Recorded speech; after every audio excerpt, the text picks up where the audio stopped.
Hello and welcome to the MHG podcast. As usual, life can be a little bit miserable, life can be a little bit dark, but we're here during both our illnesses to bring you as much light and as much joy as we possibly can. And I believe he's still listening to and editing last week's podcast because it was that bloody long. I'm joined by Stu. I'm Bradley. How you doing, Stu? Yeah, not bad. Aged about 7 years in 7 days, but apart from that, not a problem. It was a slog, wasn't it? Nah, it was all right in the end. It's actually listenable content as well, so that's the main thing. Well, 1 out of 293 isn't too bad. I knew we'd do it eventually. For those who might have had a bit too much last week, this is going to be a nice short one. There's gubbins going on in the world. Really don't fancy it this week. We'll just talk games this week. So, Stu, do you know what else is also video games? What also is video games? Video games, Stu. Oh yeah, video games. That's right. What have you been playing? Well, I've been playing lots, but I'm only going to talk about a couple today. Keep it nice and light. Can you get any lighter than Snoopy? I don't think it's possible. No. Snoopy and the Great Mystery Club.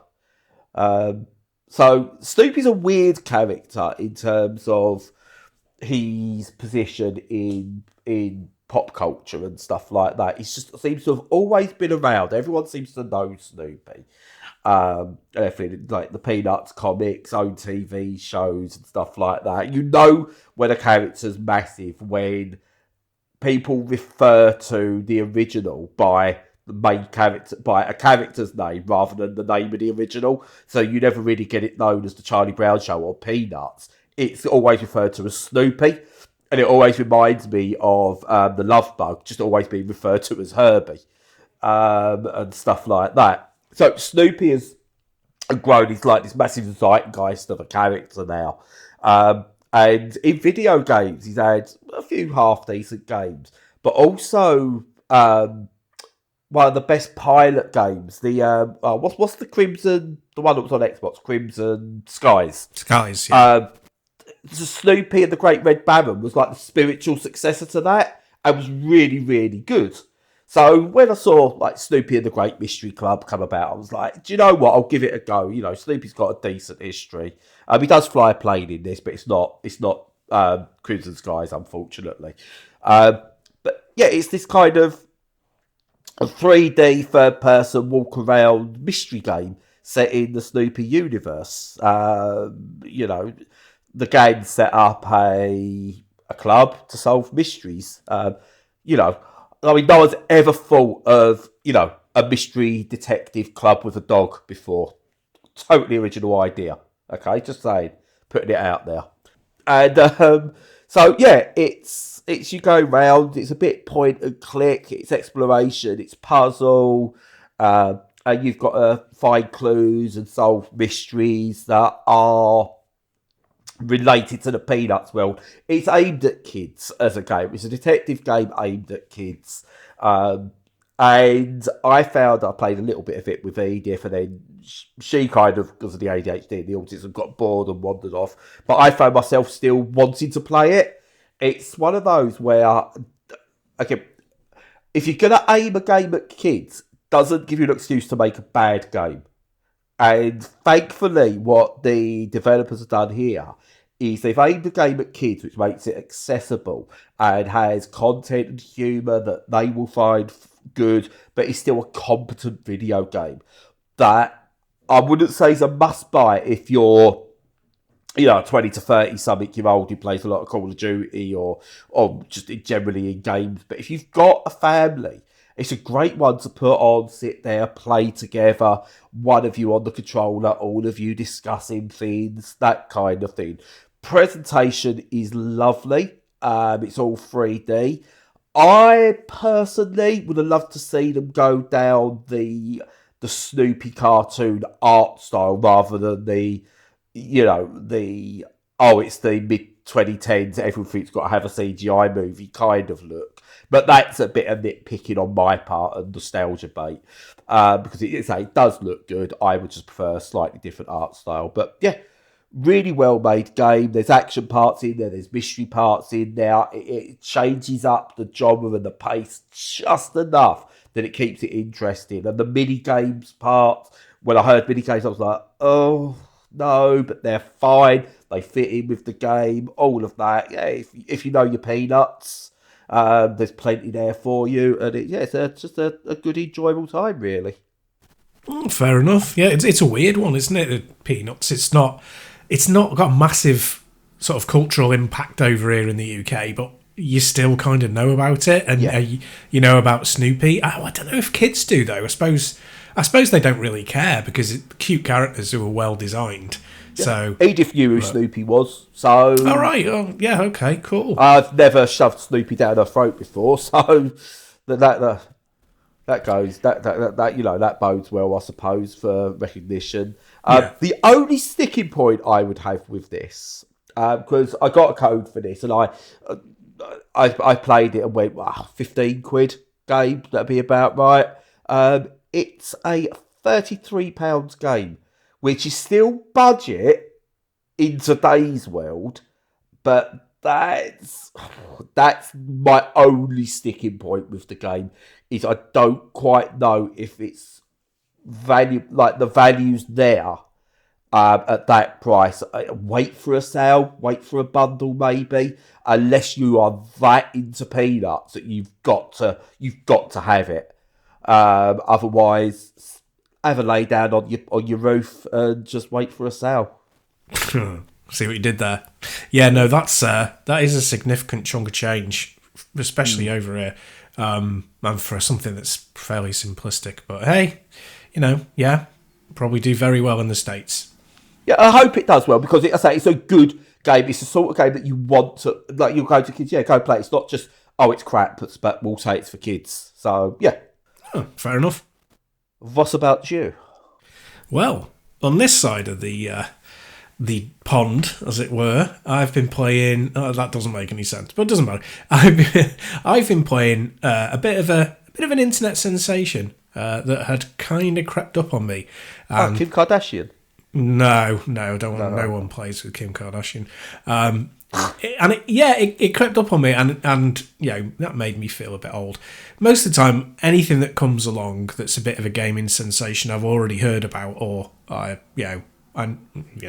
hits me at some point fairly soon after release. But we're down with the kids. Yeah, exactly. I'm not nearly 50, and so this one, was a bit of a surprise. It's called Megabonk, which is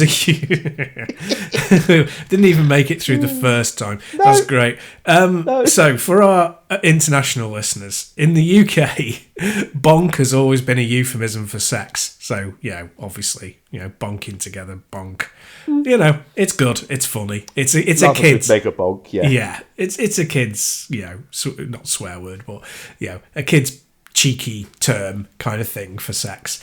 And it's kind of fun. I don't know if any kids even know the double meaning of it these days. It's probably just us oldies. But yeah, I know that bonking gaming means like running into a wall, bonking into a wall, which again, to me, still sounds hilarious. I found it funny when there was Bonk's Adventure. Was that what it was called?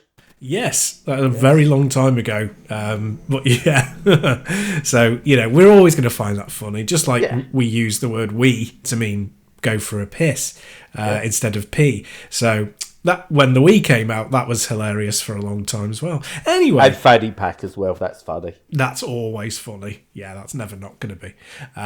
But cultural differences aside, this is a Vampire Survivors alike, but it introduces the third dimension. Oh, so it's a fully 3D bonking game. No, it's a fully 3D Vampire Survivors alike. So what it brings to the table with that is they've realised, I think, quite early on that the third dimension wouldn't really be necessary in this kind of game unless you're really going to properly utilise it. And they've done that by making there's a lot of very tall structures, and I think it's where the kind of bonk aspect, I can't say it without laughing, but it's where the bonk aspect comes in that you can be collide into and against things, and your height will raise, and that kind of gives you access to different areas of the level. And unlike Vampire Survivors, there's a very sort of strong reason to go to different parts of the level. So in Vampire Survivors, you can kind of camp for a lot of it, so that you're around, an area that's a little more useful to you. Because the enemies come to you pretty much. Yeah, exactly. And they do in this, but the thing is that there are objectives within the level, and that they're not just objectives, but there's also things to pick up that you really, really need, and they won't just be, appearing and spawning near you. So you have to traverse the level to actually get to them, and there's a decent variety in what is available as well. So, obviously it's a kind of roguelike kind of experience in that you build up your character as you go along, but you also need to explore and unlock other characters by, going around the levels. And you also have to do things like say, objectives, like you can spawn the bosses. And with it, obviously getting more cramped and you're facing more attackers the longer you go on, you can cleverly, or in my case, stupidly, because, I'm not clever with these things, but you can cleverly pick out the time when you want to spawn the boss so that you can get out of that situation, get out of that level.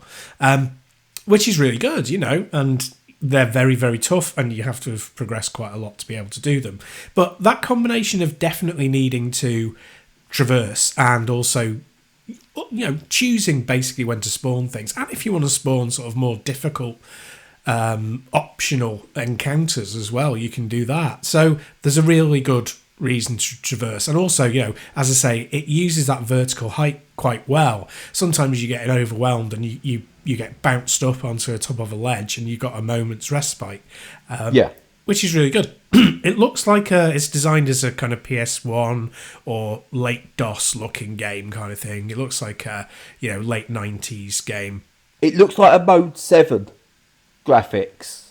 Yeah, kind of like Mario, original Mario Kart and stuff. Yeah, a little bit like that, but fully 3D, no sprites, fully 3D, and very harsh angled, low poly kind of game, and that suits the aesthetic really well. It's basically a couple, like if Vampire Survivors is designed to look like it came out in 1993, this looks like it came out in 1996. It's kind of like a slight progression kind of thing, and it looks good. It's wacky, so it's got loads of funny looking characters. The design is really good, because even though they're very simplistic, they're very easy on the eye, very fun to look at, and also very distinctive. You can understand the creatures and their patterns from their sight, from their aesthetic, and you can pick lots of characters from the off, and loads get unlocked, and they're all kind of fun and cheesy in their own different ways. There's a monkey with sunglasses. There's a skateboard, a surfing skateboarding type skeleton kind of thing. It's all fun, it's all done in fun, but it's brutally hard in places, just like Vampire Survivors. I'm not sure quite why it's become such a massive hit out of nowhere, but apparently it really has. It's huge, and loads of people like it, and it does enough different to make it worthwhile. I've been playing something else that's a VS I like that at the moment really doesn't, and this actually genuinely does. And it's like, if you're going to make copies, then innovation has to start coming in, and I think it's done enough with innovation to make it fun. And it gets a little crazy in ways you don't expect. So wacky, out there, knockabout laugh of a game, and very much worth checking out. It's a really good laugh. It's good fun. But the humour side of it, and I'm looking at it, it looks like it goes. It's the sort of thing, like when you're watching daytime game shows, and they get the couple on and stuff like that, and they go, "I hear you two are mad." They go, "We're proper mad, we are." And they go, "Tell us what you did." And they go, "Oh, we're well mad. We went into the fish and chip shop and we ordered each other's dinners." And they go, "Oh, they're so mad." Is it going for like that kind of, "Oh, we're mad we are, or is it actually, does it live up to being like a crazy mad style game, and maybe that's why it's picked up the internet humour kind of thing?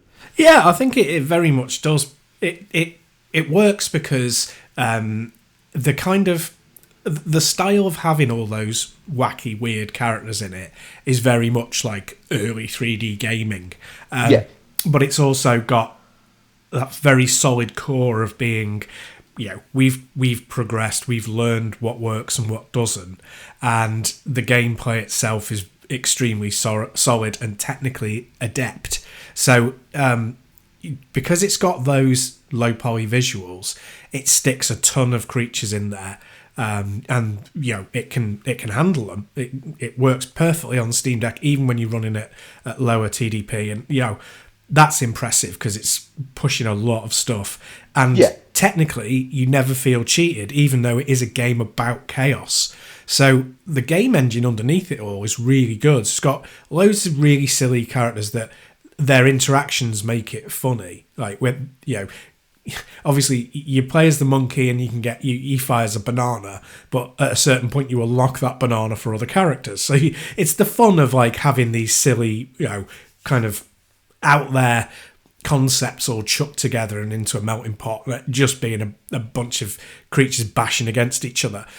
But it's got this solid core to it. So I think it works on those levels. Yeah, it's kind of nostalgic. It's kind of wacky without being stupid, and that not being the main focus. But it's also technically extremely competent at the same time. So it's got a real, a lot going for it. I'm not surprised it's become big. Cool. Fair enough. 3 times the price of Vampire Survivors, though, that good? Well, you can't compare anything to Vampire Survivors price-wise, can you, really? Otherwise, everything's just crap. Everything's going to fail. I'd say the biggest value in gaming I can think of in my lifetime, first off, is getting Tetris, quote-unquote, free with the Game Boy. I think that was genius. And that's a lifetime game, Yeah. And maybe the demo of Metal Gear Solid 2, because that was completely free and you could play that like over and over and over again.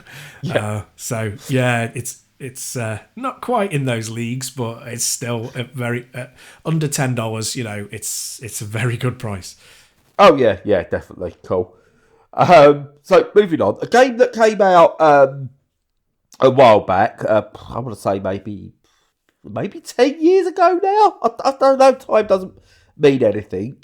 It's just had basically a remake master thingy.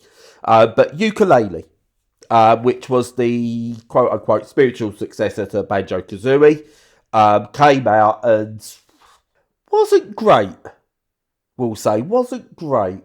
The potential was there, wasn't great. So much so that when they followed that up, they went for more of a Donkey Kong Country style 2D affair that was really good. Yooka-Laylee and the Impossible Lair. Lair, rather, not Lair, because it was a lair they went into. Anyway, Yooka-Replaylee, which is a great title, by the way, if you could do a remake, remaster.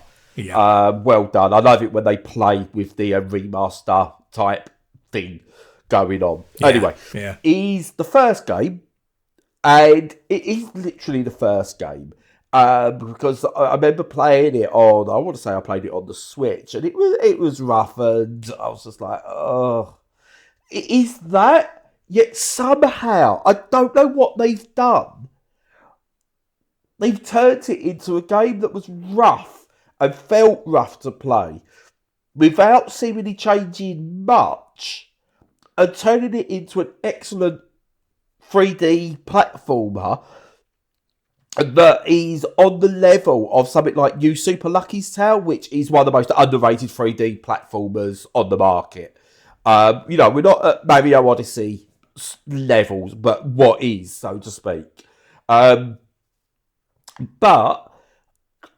arguably, this turns it into a better Banjo-Kazooie than even Banjo-Kazooie was. It's just something really competent about it. The platforming feels a lot more precise now. It doesn't feel as floaty, and it doesn't feel as buggy. Like you're gonna like slightly miss the lips of an edge or something like that. The movement feels solid and weighty in all the right way. The abilities you unlock once you collect your pages and different bits and everything like that is really good.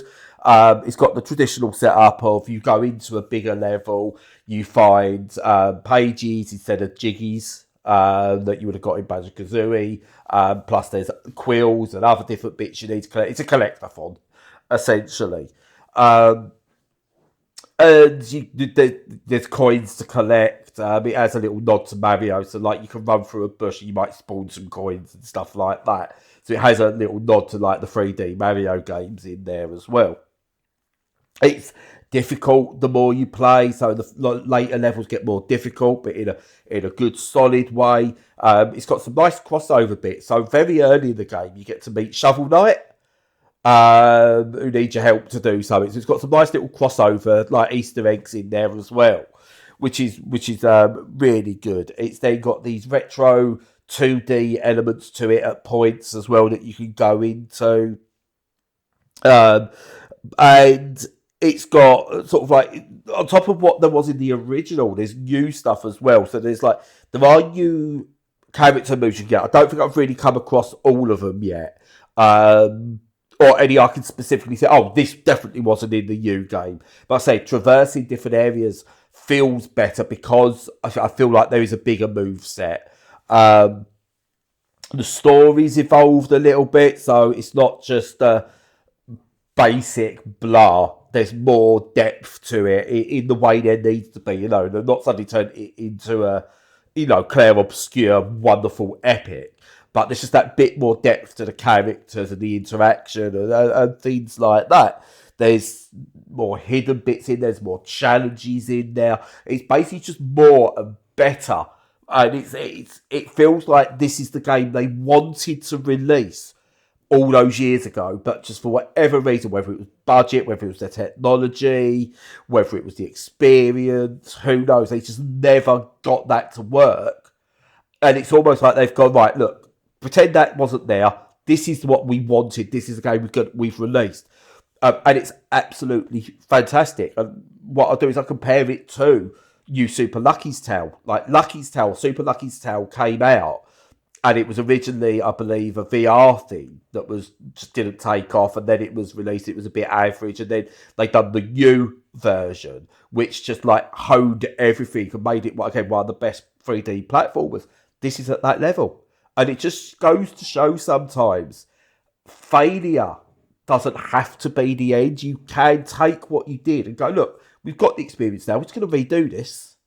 We're just going to redo it. Now we know we've learned from our mistakes, and it's well worth it. Marvellous. Yeah, no, that's really good. It looks great. And I know, we don't focus on price very often, but it's a good price as well. It's like 25 quid, so around under $30. So it's like half the price of what it would have been when it was a new game back in the day. Yeah, and I believe there's discounts if you own the original. I don't own the original on Steam. I had it on a different system. I don't want to say it was Xbox, PlayStation, Switch, something like that. I definitely played it on a console. But yeah, I believe there are discounts if you own the original and so on. So yeah. Yeah, that's very impressive. Yeah, I'd like to play that. It's going to be down the list because I've got a huge backlog, but I will pick that up at some point. Yeah, it's pure single player fodder. It may appear in a bundle at some point, or it's one of those I can see getting a decent sale at some point. I believe the original and Impossible Lair get decent sales at like Christmas and Halloween's and summer sales and spring sales and autumn sales and other sales, whatever there is on Steam these days. So you'll be able to get it at some point, very cheap.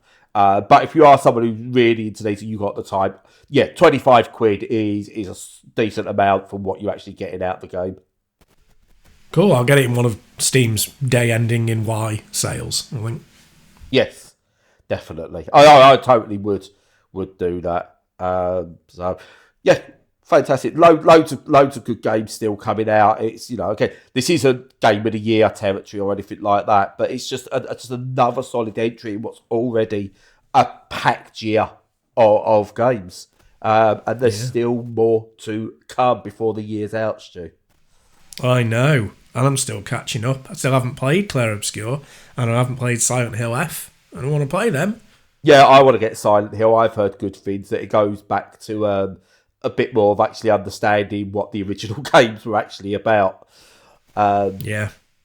But I've got I've got like Telltale's new, the old staff of Telltale's new gig about superheroes that feels like it's The Boys more than Marvel in Dispatch. I've got that coming up. Still got Power Wash Simulator 2 to talk about.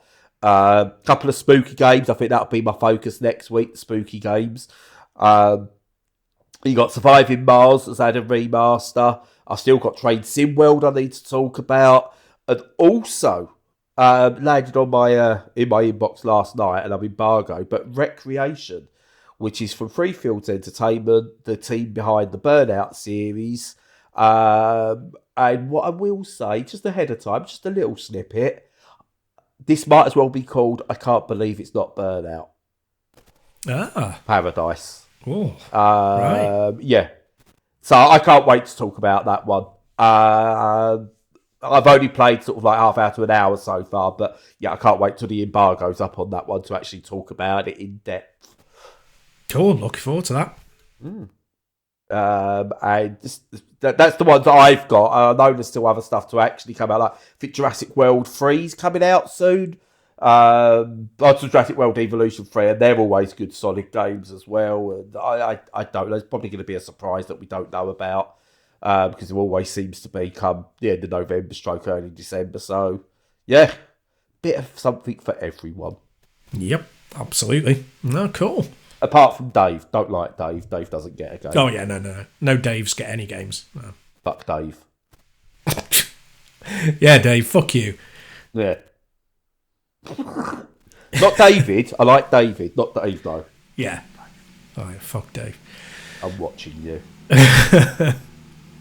Not again. The police got involved last time. Yeah.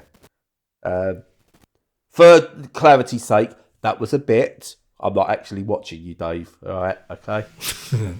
Yeah, that's what he says, Dave. I really hope we've got someone called Dave who listens to us, who's just now just going, I wonder. Like, what? Hey, what Barbara, can we turn the cameras around, please, just in case? Yeah, Barbara. I just assume Dave's married to Barbara. Yeah. Well, if there's a Dave out there married to Barbara, we hate you both. All right? Especially if there is a Dave that he's married to a Barbara and listens to us. If you are Dave, message. Yeah. Tell us, yeah. Probably just to tell us to fuck off, but, fair enough. I best shut up before I incriminate us anymore. Yeah, I think so. It's probably safest. So, yeah, as usual, follow us on all the socials. Make sure you're checking out our content on the website. Join us on Discord if you wish to chat. And until next week, stay safe and stay sane.